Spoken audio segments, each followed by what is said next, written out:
Like I made a hat specifically for UPS. Oh god. That says supervisors suck. and then.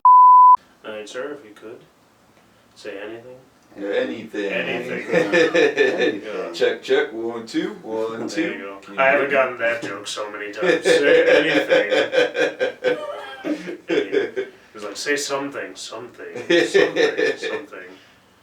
I had everything in there. I had my wallet, my headphones, my keys, my phone, my glasses, my sunglasses. You're making a statement, aren't you? You're bringing a fanny pack back. Alright. Boom. Episode 10. And the end of season 1 of Coffee Tyme, guys. And for this episode, we have Tim from the band Devangelist.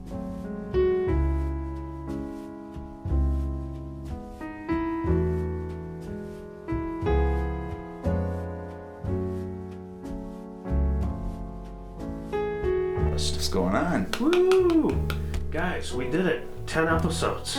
It's pretty sweet. Congratulations. We're gonna. Oh, thank you very much. You know, you can tell by the amount of views that I get, but no, but you know, I don't know why I'm saying we're. It's just me and Fabian, pretty much. I guess that's a weird, but you know, we're happy about how everything's been going. You know, with the release of my other thing, Coffee Tyme Express. You know, I'm trying to expand a little bit.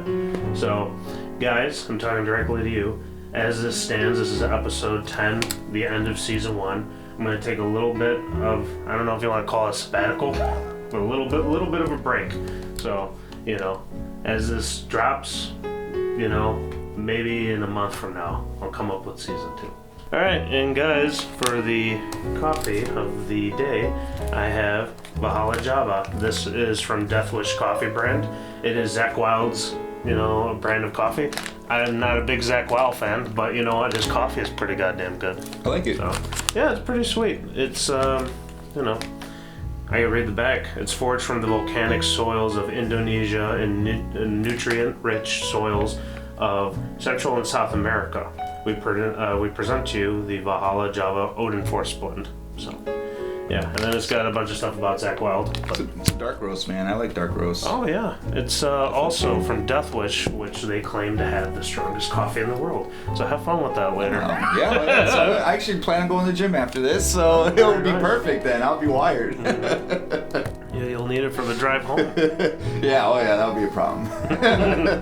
All right, so how are you, man? Good. How you doing? I'm doing all right. Awesome. You know, we've played, I'm both, and obviously the fans know, I won't shut up about it. I'm in Vicious Attack and Central Disorder. Shameless plug. Yeah, of course. Ooh, right there. But, you know, I don't know how conscious you are. I mean, we as musicians, we play so many shows, but we've actually shared the stage like several times, you know, several different times. It's like, you know, with Central Disorder, I know that I've played a couple shows with you, and definitely Vicious Attack. Oh yeah, you know? Absolutely. So, you know, obviously having 2 bands as well, that definitely drives up our count of being together. And you know, it's like you said, it's like you've played so many though, you forget so many as well. Like they're little memories that are kind of hidden in the back of your head. But I've been in my 2 bands now for, you know, solid 5 years probably now, and before that, I mean, I didn't start Devangelist, but I was their original bass player. That was since 2006, so I've been, you know, 15 years plus in Devangelist and doing the show. So yeah, a lot of shows over the years. We shared the stage. You've shared the stage with many different variations of Devangelist over the years, so that's pretty cool. Yeah, that's another thing is like, you know, you go see a band that you used to share the stage with, and you're like, yeah, I don't remember any of you. You know, sometimes you go through some heavy, you know, member turnover, and it's nobody's fault. Sometimes it's somebody's fault. Most of the time, it's not. It's a lot of stories, a lot of interesting stories of how it kind of shapes to what it is today. A lot of time, life just gets in the way, you know. Oh, yeah. So, life decisions.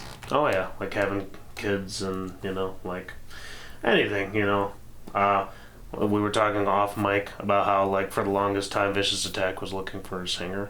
And it's not like we didn't have a singer. There were so many times where people came in, but, you know, they got a new job, or, like, they couldn't deal with just like constantly learning stuff, or they moved or were going to move. So sometimes it's nobody's fault, you know. Absolutely. So. I've had, man, I can just have a laundry list of reasons why guys have left bands over the years. You know, a couple of pop ups on my head that I think are pretty funny to share. I had a drummer to show up to practice once and say he was enlisting in the Army, and this was his last practice. So that happened. That was cool. I've had a guitarist and a lead singer of Devangelist. We actually toured in 2009. 2000, after when we came back, we were like, we need to be heavier. We toured with a band called Waco Jesus. They're from the Illinois area. I know Waco Jesus. We got to go out to Europe with them, had a blast. But you know, the bands we toured with, we were just like, and the bands we played with out there, we were like, we need to be heavier. We were like more on the progressive death metal side, so a little bit lighter, a lot more lighter parts. Where we were like, we want to go heavy now. We want to go to what the sound is today. We had those ideas, and so we started writing all these new songs, and then one day they come to practice like, we're moving to Arizona. So, you know, and it was them moving together, my lead singer and my guitarist. So it was like, oh, okay, well, back to square one. Thank you for the amount of work that you just laid into my lap. Yeah, and it took years. It took probably a good 2 years to get Devangelist going again, and you know, just shifting through band members. Like I had a drummer that showed up to practice. We tried him out. He was great. He had chops. It was like, dude, you're awesome, man. Will you come back? Can we keep this going? He's like, yeah, I'll leave my stuff here. I'll be back next week. I never saw him again, ever. What happened to his stuff? His equipment's to sit in my house. Jesus I've kind of Frankenstein some of it to drummers over the years. Like when they're, I got this broken. I'm like, yeah, I got some kicks in my house. I can let you get that. Hey, if he's not coming back, or you haven't heard any kind of notification that he is. I actually ran into him at a show, I want to say last year, and he was like, I know you, and I was like, yeah, I've never seen you before in my life, and he was like, yeah, dude, I came to your house and I jammed with you, and I'm like, yeah, what did you play? He's like, drums, and I'm like, did you leave your stuff at my house? And he's like, yeah. I'm like, where'd you go? He also enlisted in the Army and just decided not to tell anybody. So I mean, whatever. It was funny. It was just funny running into him and like, oh my god, I see you again. Oh yeah, the ghost is back. Jesus Christ. Yeah, that's interesting. I remember the guys in Vicious Attack before I came along. They had a lot of interesting people come in who tried out, and it was like one guy came in and he was like, yeah, you know, I don't really play the style that you guys play. Like, the way that they answered, like, did you guys like, did you even like listen to the music or anything, you know? Because once they came in, it's like Vicious Attack is very like fast and aggressive, you know. And the dude couldn't play. Like, I don't think he even listened to the music. She was like, "Oh, I'll be in your band, sure, no problem." Yeah, I'll do the thing. Death metal? What? Yeah. What you guys? What? This is an alternative? Oh, damn. Oh yeah. I was hoping for like a pop group, Vicious Attack pop group. Pop group. But all right, guys. Well, you know what? There is like, you know, with Coffee Tyme is I try to audition anybody, but like not audition. Why did I say audition? I'll interview anybody, but I try to have like, you know, somebody has something going on. I try to promote that, you know. So Devangelist has just dropped a new, what would you call this? It's an EP. An EP? Mm-hmm. Okay. I see that you do have 6 songs on it. That's pretty cool. So, you know, you can't see it probably well right now. I'll post a picture of it, you know. But it's got 6 songs. Chainsaw Love Song, that's pretty metal. Deviant, Moment of Clarity, State of Trepidation, Words Upon Your Grave, and The Calling. So this is pretty sweet, man. Thank you. Where'd you guys do this? We did it at, oh wow. I didn't come prepared with that. You don't know the studio name? North Aurora. Do you know the guy? Yeah, Jared Perzinga. He was a friend of our guitarist, Dakota's. Man, I want to say it's like Kiwi Audio. Kiwi Audio in North Aurora. I'll obviously post something if I'm mistaken on that. I didn't come with the note on that one. We actually recorded it not this last summer, but the summer before that. We knocked it out in a weekend there. Jared was awesome, very professional. You knocked this out in a weekend? Yeah, we knocked 6 songs out in a weekend. It was funny too. We were going in and we had the weekend planned. So they were gonna go get there Friday night late just to set up and go running Saturday. I couldn't get the weekend off, so personally I wasn't even there Friday night to set up, and I had to go into work Saturday morning, and then I went after work, spent the night there, went back to work, and then came back Sunday. They went into the wee hours of Monday morning, but going into Jesus Christ. Yeah, that must be a lot of pressure. It was marathon, absolutely. Yeah. It was a marathon, and then it was like, I've never recorded like this, but they were taking at least 6 to 7 good takes a song too. Like it wasn't like okay, that one's good, let's roll with it. I guess that's what I was used to. Maybe it's not the professional way, but they took a very professional approach. Like, all right, this one was good. All right, let's do it again. We need 5 more of those. So I wasn't used to that. So that was definitely a marathon. Especially working on top of that. I was gonna say, with you traveling, to like not being there for the full time, I definitely feel like there was probably more pressure on you as well. Yeah, I was tired, and it was definitely a long weekend. To drive and then get out of your car and then have the stupid big headphones on, and I imagine that's a lot of stress. Yeah, it was still a great environment. It was actually like this little house. They had the studio, and it was legit out in the middle of a cornfield. It was out in the middle of nowhere. There's no distractions at all. You can go outside and people, you smoke cigarettes, whatever you wanted to do, and it was just farm fields all around. So I really liked that environment. It was a really cool, like, little house too. So it's like they had the studio, but then they had couches and lounge areas and a little kitchen. Okay, so they try to make it as comfortable as humanly possible. So yeah, they had a good weekend there. A lot of drinking went on that weekend too. Nice. But that's why we, as Devangelists, we always joke that we're alcohol-fueled tech death. So cool. Definitely that album is very alcohol-fueled. I was gonna say we might as well tackle that too. What kind of genre? Like, let's say to the viewer has never seen you before, live or otherwise, or heard you. What would you say that your genre is? Tech death, technical death metal. It's the easiest way, pretty much. Yeah. That's the way we've been. Since we kind of shaped our sound into what that album is, and we wrote those songs over the years. So yeah, I'd say technical death metal would definitely be the best genre to classify us. I've had because it really is difficult to pin yourself these days too, because like I've had Misanthropy in here, and they're definitely progressive technical death metal, and then I've had Xenopredator, who are arguably kind of the same genre, but it's really difficult, nowadays there's so many different like genres, and who knows anymore. Like Vicious Attack to some people might be straight thrash metal, but I think we're probably more of like a death thrash, or I don't know. And the different parts mold that as well. So it's you have different people with different backgrounds that are bringing different skill sets. So your vocalist can completely change the type of genre that you are. Oh yeah.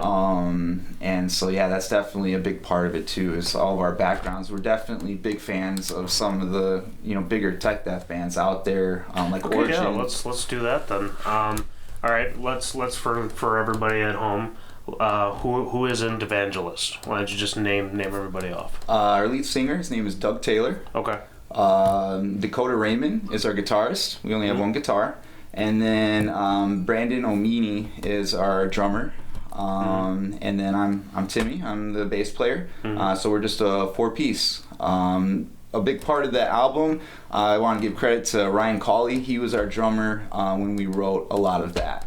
Brandon Omini recorded all of that, but Ryan Cawley had definitely helped us write that album. He ended up leaving the band about 3 years ago to focus 100% on Everything Must Die, which is his band. Oh, okay. Yeah, I know him. Yeah, I know him very well, actually. I was hoping to get them in as well, but Vicious Attack has played several shows. Usually the pointier your logo is, the more time you share a stage with somebody. Theirs is pointy, ours is pointy. So. Yeah, absolutely. Those guys, I don't think No Conviction's going anymore, but that all tied in. We shared a practice spot and our drummer. Like when they started EMD, colleague Ryan was in Devangelist, so he was double dutying it, and then after years of doing the double duty, he decided, hey, I just want to focus on EMD, so that's when we moved on from that. Okay. Yeah, that's a shame about it. I didn't know about No Conviction. I really enjoyed No Conviction as well. I could be wrong. It's purely speculation. I know that Matt, their guitarist, is doing Dead and Buried now. I saw that, yeah. Very cool. I'm glad at least, when talented people can just keep on doing something at least, Absolutely. Which is pretty great. Okay, so you have your 4 members. I know you kind of said that you weren't, you are the first bass player. So you are a founding member, quote unquote. So you want to try to tell me a brief history of Devangelist and how Sure. you guys started? Absolutely. Back in 2006, I was recruited into the band. They had 4 band members, drummer, 2 guitarists, and a lead singer. Okay. And they had gone into Mercenary Studios with Scott Creekmore and recorded 3 songs that they had already worked out without a bass player, and the guitar player did the bass for that. So that's why I don't say I started Devangelist. Really, those 4 guys started Devangelist, and then they recruited me to play bass for them. So that was in 2006. In 2007, we lost our lead guitarist and our drummer. Funny story, they got in a fight with each other at practice. Both quit the band simultaneously, leaving me, the rhythm guitarist, and the lead singer. Play guitar too? What's that? So you play guitar too? No, I don't play guitar. I was just playing bass. Oh, yeah. Okay. So, but I left my rhythm guitarist, me on bass, and then our lead singer. So we lost our drummer and our guitarist at the same time. We convinced our lead guitarist to come back. Since the drummer was no longer in the band, we figured he was the one causing the problem. So we're like, "Hey, dude, you got to come back. Come on, you can't just leave us behind." So he came back, but it was brief. He was another one that showed up to practice one day.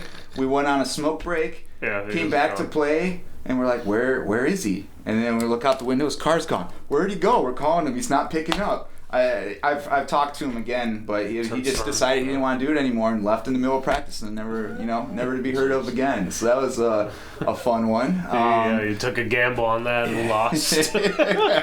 Yeah, we should have just let him be. But then that's when we recruited Kevin Retzma, who later went on to do Dee Dee Disfigured. Good friend of mine still to this day. So that was still 2007, early 2008. I want to say the end of 2007. We got Kevin to play lead guitar for us, but he was taking a haul too. We were located up north, up by McHenry. He was coming from Joliet, so he was taking a little bit of a haul to get up there. And then that's when we found Ryan Cawley on drums. Okay. And he lived right by us up north there. So that was when he joined the band. We wrote a group of about 8 to 10 songs, and we recorded, went back to Mercenary Studio and recorded with Scott Creekmore again. And that's when we recorded an album called Deity of Fear. We released that in 2008. 2009, spring of 2009, we hit the road. We went over to Europe we toured with Waco Jesus, Insurrection from Sweden, and Sacrificial Slaughter from California. I know Sacrificial Slaughter. I'm good buddies with those guys. And that's another band that's been many variations over the years, so a lot of friends over the years with those guys. Is Waco Jesus still playing? Yeah. Yes, absolutely. Actually, Waco Jesus, I just saw them last, I go to FTA every year, Full Terror Assault, and they played last year, so I'm a big Waco Jesus fan. Obviously, I'm good friends with them too. But their music is great. I love them. I love it. Are you going to go to Full Terror? I know I'm getting off on a tangent, but are you going to Full Terror? Never miss it. I'm 5 years strong, going into my 6th year this year. I actually got to play last year, so that was exciting. Really? Yeah. With Devangelist? Bastards Asylum, my other band. Okay. Very cool. Yeah, I've been looking at what they've released so far of the lineup. I'm like, oh my god, I need to go. Core, Exodus. Yeah. It's a great time. Have you been ever? I've been the first year. Okay, I was there as well. That was a sick lineup. It was awesome, but it still had that very small kind of feel. Like, this is cool. It was just like you camp and you just walk around, and I felt like there wasn't a lot of people there, which I preferred. But you know what? As time progresses, you want something to succeed. You want to see money coming in. I get it, And they keep stacking up this lineup, and now arguably it's one of the biggest lineups. They got Exodus coming, Exodus and Guar. That's pretty sweet. It's huge, man. I'm definitely looking forward to it. It has gotten bigger since year one, but it's still the same vibe, though. It's like going to that environment out in the forest. Everybody's just so cool. Like, you're walking past just metalheads in the forest, and they're just like, hey, what's up, man? Oh, hey, how you doing? It's very chill. Come over and have a beer with me. All right. Hey, you need some, hey, I'm out of vodka. You got some? Yeah, here, have some beers. It's just constant just love going on, and just having, playing whatever, whatever you can do out there, and, having fun out. And it's perfect time of year. So, yeah, I definitely never miss it. FTA's good times. Sweet.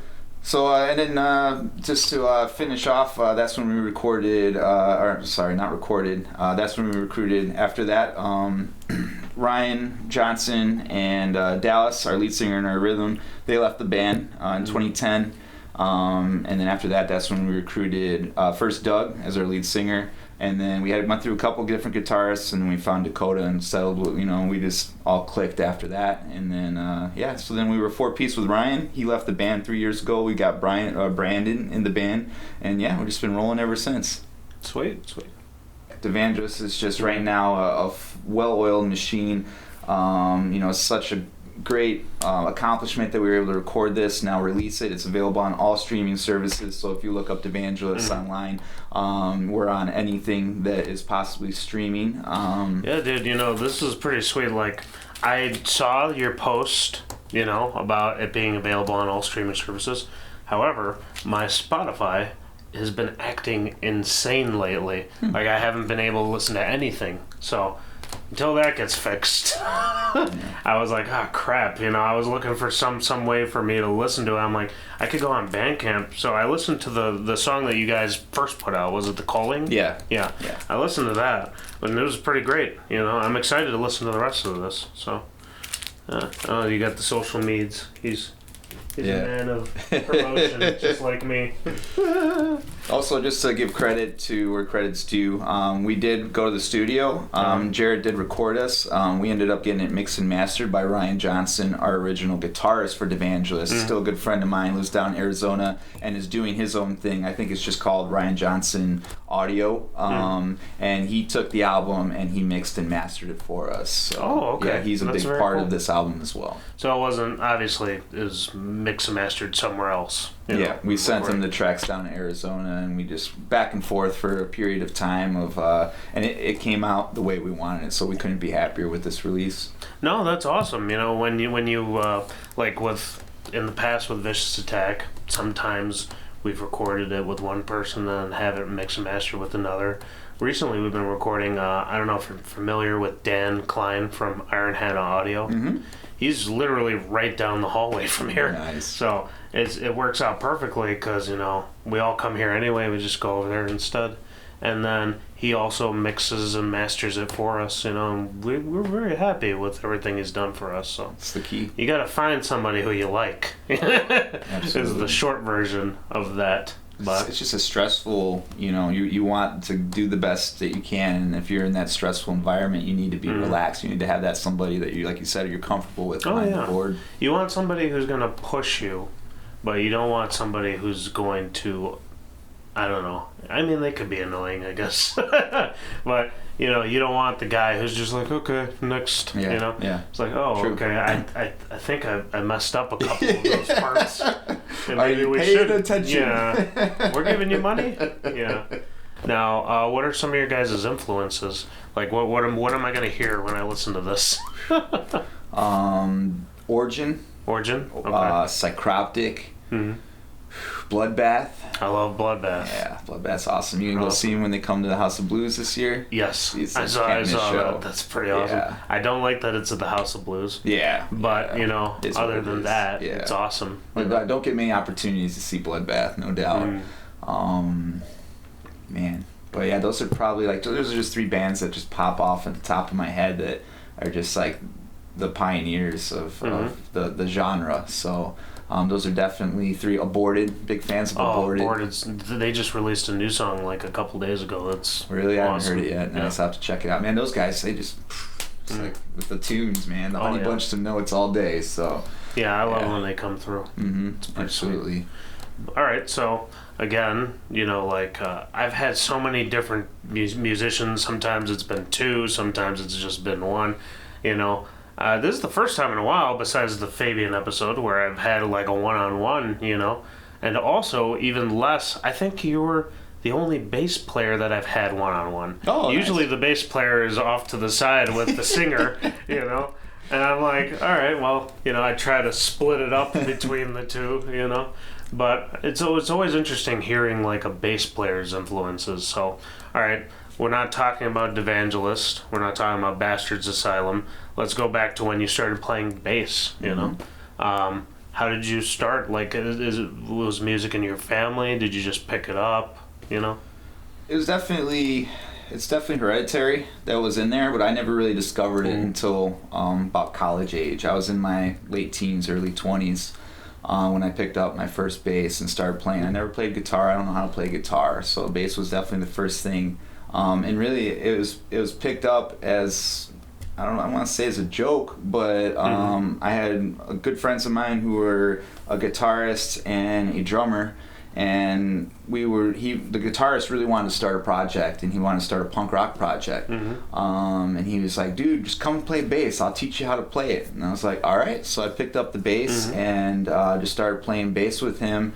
And that's really what started my love for playing bass. And we were punk rock. We were called Timmy Bastard and the Wife Being Child Haters. We went off. We were like, that's pretty cool. Yeah, it was like that's a good name. It was fun, man. I had so much fun doing it, and just a little garage punk rock band. Maybe we played like 2 shows, and it was just so much fun. We were influenced heavily by like Old Black Flag, Henry Rollins, like G.G. Allen, like that kind of like raunchy punk. And it was, I'm pushing 40, so it was in an age where pop punk ruled the world. Charlotte, Blink-182, and oh man, Green so it's Day. Like we and I got nothing against those bands, but at the time, at a younger age, it was like, man, we gotta do something that's way different. So that was fun. But that dissolved pretty quickly. And then I was working with a guy who was a heavy metal guy, and he was like, come play bass for me. I need a bass player. And that's really what started the rolling. I'm self-taught. I really started to love metal too at the time. I was always a fan of metal, but then like I really started to get into it when I started playing metal myself. I was gonna say, like, a lot of people when they start playing, like for me, for example, my story is almost exactly like yours. I started really, really late in college, and I just thought it would be something that would be fun, you know. And I started playing, and the first songs I'd play were all like Good Charlotte, just random, you know, I know, Smooth Criminal by Alien Ant Farm, you know, just like dumb little songs. And then eventually I started learning like Scorpions and Ozzy, you know, and little Judas Priest. And eventually that went into metal, you know. So what were your first, like, I guess, what did you start playing before you got into metal? Like Rage Against the Machine. I was a big fan. Okay. System of a Down. Oh, I love System. Yeah, big System fan. I love Chavo. Flea and the Red Hot Chili Peppers. Big fan. And then Mariah Martini, Mudvayne. And it was like this new metal kind of age when System of a Down, Mudvayne kind of ruled the world in my eyes. Korn, Slipknot. Yeah, absolutely. So those were the first bass players that influenced me. Obviously, over the years, you know, I've discovered so much more, but my style's always kind of stuck to that though, because I'm not really an outside the box bass player. I'm just kind of keeping in line with the guitars. I'm not really doing anything. I'm not Primus or anything like that. I'm not Les Claypool or even Ryan Martin from Mudvayne. He always drove those songs, in my opinion. I'm not like that. I'm more, but I definitely took the energy from them, and that's what I deliver, and that's what the one thing I feel that I bring as good as any other bass player is live or even in practice. I'm giving it my all. I'm rocking out. You know, obviously there's a time when you're learning your songs and you're trying to make sure that you're playing them correctly, but once they're there, then I'm just banging my head, you know, until I can't bang no more. even with how much I practice, I still, like, you know, I think that I'm being way more, like, you know, like moving a lot more live than I actually am, you know. I see a recording of me, I'm like, oh geez, it looks like I'm bored. I'm just standing there. Statue of Liberty over here. Yeah, exactly. Well, that's good, you know. the bass player for Central Disorder, Aaron, he brings that kind of energy, you know. And he's good, man. That's like throwing, and you know, he's got his bass low, and it's just like, you know. That riff City he did, man. That one riff, that was that was one of my favorites. That was awesome. That was awesome. You know, he followed, like, you know, it's one of these things where I'll coach people in before they come in, and sometimes perfect, sometimes not perfect. They're like, I don't even know what song I'm gonna do. I'm like, well, you gotta figure it out in the next 5 minutes. But Aaron came in, he knew exactly what he was gonna do. He knew the segment, you know, and he followed my rules, which was keep it under 5 minutes. I think he made it like three and a half or something, which was crazy. And I loved that he was the first bass player that I had, you know, like perform on Riff City, which was pretty sweet. I'm glad to have another, you know. It's pretty. Yeah, Secret Time, guys. He's gonna be on Riff City. I don't know if you followed the format yet, but yeah, you know, it's you know, it's not a like sometimes it could be a glamorous job, you know, like you mentioned Primus. That's pretty, you know, it's very pronounced, but I feel like everybody contributes something in a different way, you know, and I've even seen singers who aren't like live very fun to watch, if that makes sense. Absolutely. You know? Like you always see the singer as the front man, the person who drives it. I've seen, you know, bands where it's just the guitar player, you know, or everybody else, the drummer in the band, you know. So absolutely. It's huge, man. It's huge. Definitely. That's what I love about it. It's why, you know, I play it until I can't play it anymore, you know. And like we talked about earlier, where, you know, life happens. You know, I have a full-time job. I have a 3-year-old daughter at home now.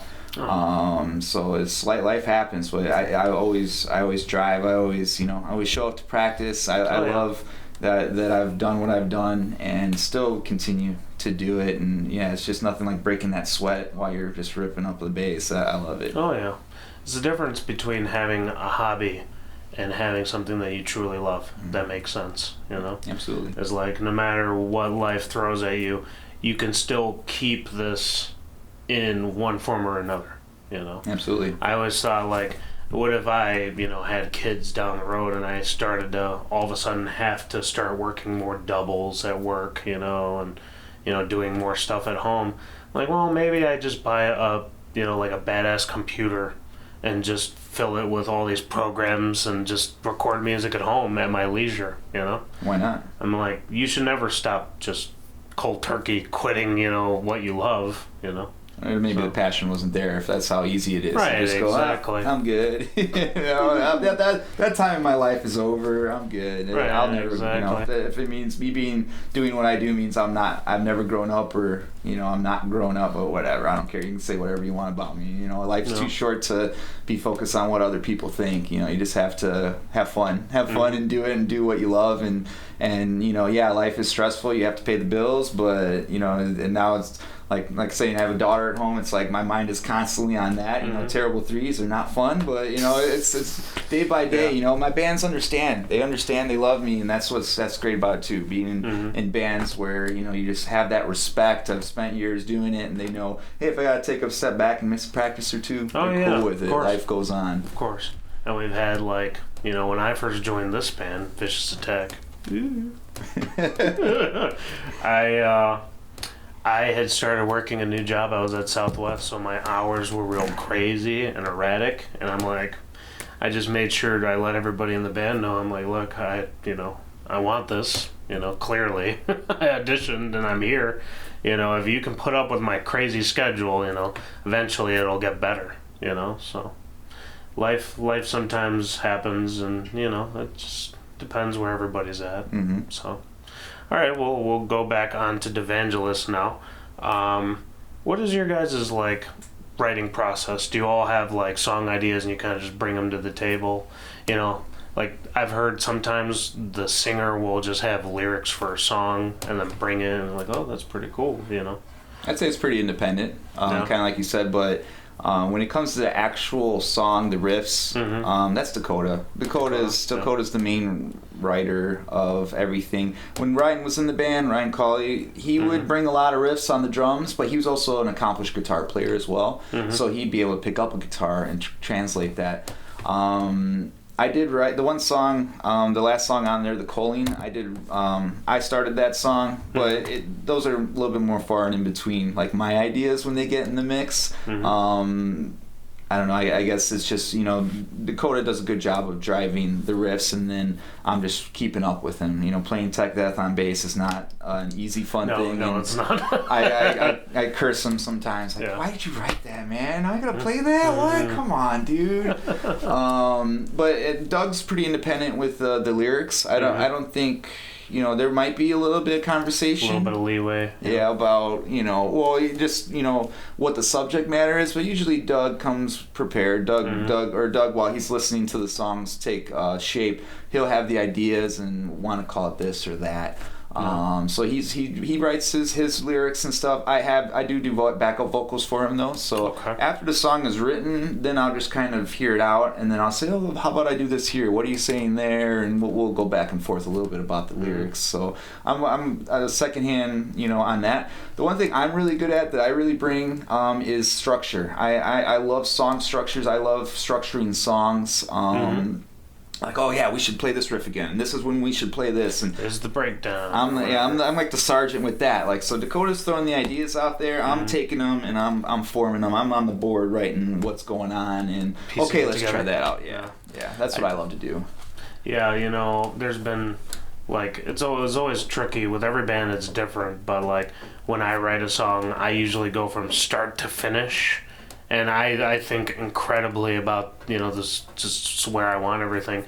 But I'll fall into a problem where I'll have the same kind of song structure over and over and over again. So it takes like my drummer Fabian to like tell me like, hey, maybe we should change that up a little bit, because it gets predictable, over time. You can't do 4/4 all day. Exactly. So it's like, it's the same thing with, I'll I'll come up with a song idea and name it. And I'm like, oh, this is what inspired that, So I'll give it to the singer and he's like, I don't know, I can't do anything with this. And like, the singularity, this is very broad. So I'm like, all right, you can do whatever you want, pretty much, as long as, like I could just play the song. Yeah, so. Absolutely. And some, you never know. If you have ideas, that's what the great thing about practice is. You're just spotting out ideas, and they won't get absorbed by everybody. Sometimes they are like, that's a great idea. Let's roll with it. Oh yeah, definitely. All right, so with the new album, what are your plans to push it? Like, do you guys have any like, are you gonna go through a firm, or are you just gonna go and try to do like every thing, like radio station, podcasts, Yeah, absolutely. That's nothing specific. No real plans for it. The big accomplishment for us was getting it pressed, which we did, and then getting it online for everybody to listen to. So those were the two first big goals that we were able to knock out. Other than that, there's nothing specific. As opportunities arise, definitely taking advantage. You definitely did the most important thing, which was throwing this on all streaming services. Nowadays with people's just, like mindsets, it's like they can't pay attention for anything, long enough. And it's like with YouTube even, like they don't want to click a YouTube video, they want to click a Facebook video. It's like, so the easier that you can get this into people's hands, you definitely want to take those steps. Absolutely. And we're already seeing, just from releasing it, we're getting featured on, podcasts, radio shows. It's just stuff's just randomly popping up because it's public, and that's the way, I'd want it to be. If you want to take my song and you want to play it on whatever show or whatever internet or that you're putting out to other people, great. Yeah. Now, I can't remember, did you guys have the CD release show already? Yes, yes. Okay. The CD release show was actually, the album came out a week ago, Friday, and then we had the show that Saturday. That was in Round Lake Beach. Okay, yeah. It's kind of our hometown-ish area. We are all from like the Mundelein, Round Lake-ish area, so a lot of our friends, usually when we book in those two areas, they're just great shows, great turnouts, and I'm lucky to have so many friends in the the metal community where I can bring different bands for these shows every time. So Siren of Sorrow came down from Kenosha, great guys. Her Worst Nightmare came up from the South Side. We had Overlords, which are some friends of ours from Mundelein, and then Bernie and Celestial Serpent played as well. Bernie is they're former. I want to say it's like the new Purge almost. Like I want to say Purge is no more, but now Bernie's doing Celestial Serpent with those guys, and they're awesome. Yeah, I remember I promoted you guys I think it was once or twice on my other segment, Mike's Metal Minute, and I was wondering because that day I think I was in Denver on that day. I've been away on vacation, guys. I went to Denver for one weekend and then almost immediately went to Vegas. So I've been away for a while. But how did it turn out? It was a good show. Great, yeah, packed house, so much fun. It was a free show, so it was all were welcome. I want to say, we went in with a box of 50 CDs. We only came out with like 10. So, dude, that's great. Yeah, absolutely. That's awesome. Great. Great to make a little dough on that too, because that's one thing we were. I have several Frankenstein shirt lines. I got this size in this shirt, and I got this size in this shirt. So I was pushing a lot of that out. I was like, here, $5, I'll give you a shirt. So you guys can start to come out with merch. Maybe a new T-shirt idea. We already have got enough money for that, and I've already started that discussion. So we're gonna have new merch coming out soon, new hoodies and new shirts. So I was gonna ask. That. That's the biggest thing with with the new album cycle is maybe you want to do a T-shirt with the new album artwork, or maybe you want to just get something new because you're sick and tired of looking at the old shirts. Yeah, no doubt, absolutely. We are gonna go to an old line, but that line was so popular it sold out, and so it's okay, it's sold out, let's re-up that guy, let's get that going again, because it's definitely. You see people wearing them and they're like, hey, where can I get that shirt? Sorry, those are long gone. I'm gonna have to wait till we make a little bit more money, but we also pumped a lot of money into that, so obviously it's as we're making money, then it gets reinvested in the band, so one thing at a time. Yeah, definitely. So you guys have this all on streaming services. You're eventually coming out with some new merch ideas. Is there any plans, I see a lot of bands now are doing the vinyl thing. You guys got any plans to do vinyl or anything like that? Not at this moment. I'm not sure exactly what goes into that. Yeah, me either. It's a whole thing, basically, and from what I hear, it's very expensive. Yeah, expensive, and I don't know, they were telling me, I went on tour recently, and I was with the drummer from Miners, and he was telling me they're coming out with a vinyl. He was telling me a vinyl has to be a certain time, too. I don't know. There's time restrictions to it too, and it's real weird. I've had some bands come in here and say that's all that people have been asking them for is vinyl, and some bands are we just are keeping it strictly the CD, and then some bands are we're doing just CD and streaming. And the truth is we don't know. It's you're kind of taking a shot in the dark now with it being in the digital age for real. But it's good that you guys have you got a physical representation, and then you have the streaming version, which guys, if you're gonna get this, get it from Bandcamp or something, or see these guys live and buy it from them, because streaming, it's not a foreign thought, but we make less than a penny every time you listen to a song. It's 0.0001 to 789% of a cent, so it's it's great, it's a great tool for us because it's it's a lot of times you just want to push your music.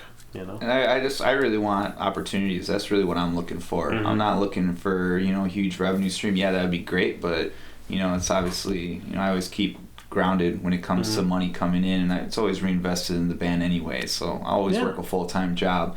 But if somebody hears me, I see festivals and I like bands like Crusadus who are they're playing everywhere, and they're playing this festival and they're playing that, and now they're doing a tour and stuff. It's I want those opportunities to come knocking on my door. So that's really why I think, like you said, it's huge to get the streaming out there. And if it's nothing comes back to my pocket, but somebody calls me one day and says, hey, I represent this festival, and you guys want to come out here, let's get in the van, let's go. That's what I want, opportunities to expand and keep on rolling, and while we obviously continue to write and get ready for the next album. Yeah, I actually recorded something with Luke the other day.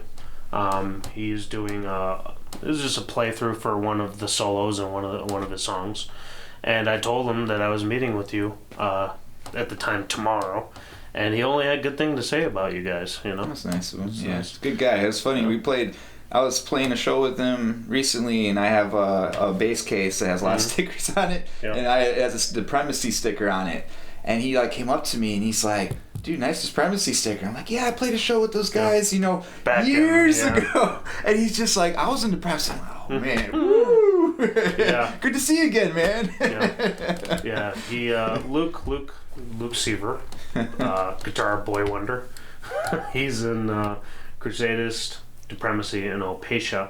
Depremacy is currently taking a little bit of a hiatus or a break, and so is Opatia. So his main thing is Crusadist right now. So yeah, he's it's funny, this always comes up, but over time, when I first joined, you kind of saw the bands that were at the front of the pack, so to speak, and now it seems like, I don't want to say it's kind of shifted, if that makes sense, but so many bands that I had never even heard of or were at the back have gotten their shit together, and now they're really pushing, which is amazing.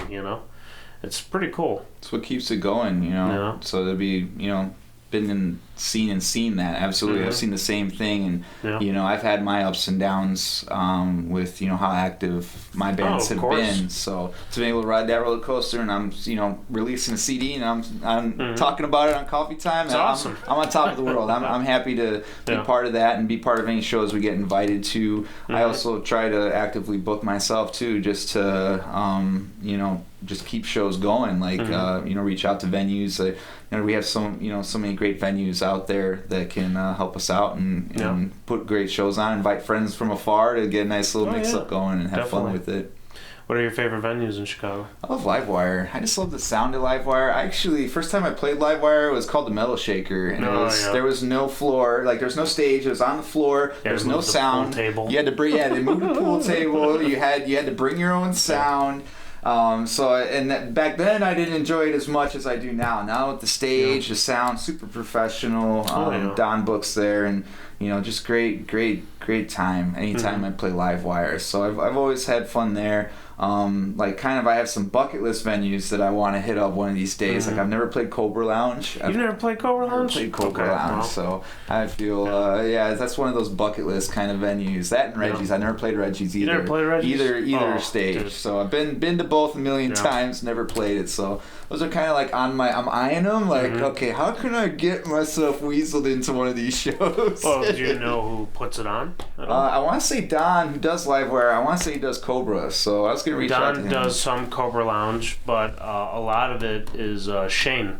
Shane from Empire Productions does a lot of the Cobra and Reggie's. Okay, I'll have to hit him up. Yeah, if you see something, just hit him up. He's good about getting back. He's a really cool guy. Shane from Empire. I'll definitely hit him up. Empire Productions. Appreciate it. But get yourself in the dude. They're the best venues. I love. We're I don't know when this is coming out. It's definitely not going to be out next week. I hope maybe it'll be out next week, but next week is the fabulous fucking Fabian Fest, March 14th at the Cobra Lounge. So it's one of my favorite shows of the year, because it's it's old friends coming together. You get to see where everybody is with all of Fabian's 17 bands. So at the end of the show, is he just on the floor? You just have to pick him up for that last set? Okay, man. Okay, I'm done, right? Yeah. It hasn't happened yet. Fabian hasn't died yet. It's a marathon, man. Yeah. Fabian hasn't passed out from exhaustion. I pulled double duty, and after that second set, I'm I'm gassed, dude. Yeah. It's time for a beer and some water and a nap. Yeah. Every year, though, Fabian will say that, he didn't get to eat the whole day, So that is pretty funny. Bring them in some tacos. It's going to be a very busy day for him, definitely. But we're excited, that we could do that. And the Cobra Lounge is awesome. You definitely got to get in there. I'd love to. Yeah, one of these days. One of these days for sure. All right, guys. Well, we got this new album. It's self-titled by Devangelist. It has 6 mind-blowing tracks. allegedly mind-blowing. I'll have to listen to it later and judge you harshly. No, I'm joking. I'm not going to judge you harshly. Definitely came out how we wanted to come out, so couldn't be prouder of what's there. Yeah, it's pretty sweet, you know. I'm excited to check it out. Guys, this could be found on all the streaming services, including Bandcamp as well. I don't know about Bandcamp. Not Bandcamp? I don't know. I'm not 100% sure about Bandcamp. I know for sure, like, you know, Amazon, iTunes, Spotify, everything cool. on that lines. Yep. Still, you can listen to it. You can go to one of their shows. Do you want to plug any shows that you got coming up? Nothing booked at this time, to be honest with you, with Devangelist. So yeah, definitely keep your eyes open. Follow us on Facebook. Mm-hmm. We have an Instagram, Devangelist1. Yeah. And then Devangelist Band, I think, is Facebook. And so yeah, follow us on there. Hopefully we'll have some good summer shows coming up. Nothing right now at this time. Oh yeah, all right. So find it. You know, this will come out. You could watch this, you know, and then eventually the Rift City that we're about to record. So no secrets here on Coffee Tyme. I'm forward with you guys. All right, guys. Well, episode 10. We did it. The end of season 1, guys. This is strong. Woo! Yeah. This is strong. Gotta finish it? I'm hyped. Boom. Yeah, I'm not gonna do that. All right. Woo. Dangerous. Thank you for coming in. Thanks for having me. Appreciate it. Sweet. We did it. Yeah. Were we on the edge of that? 15:35. Oh, that's pretty cool. Yeah. That's all good.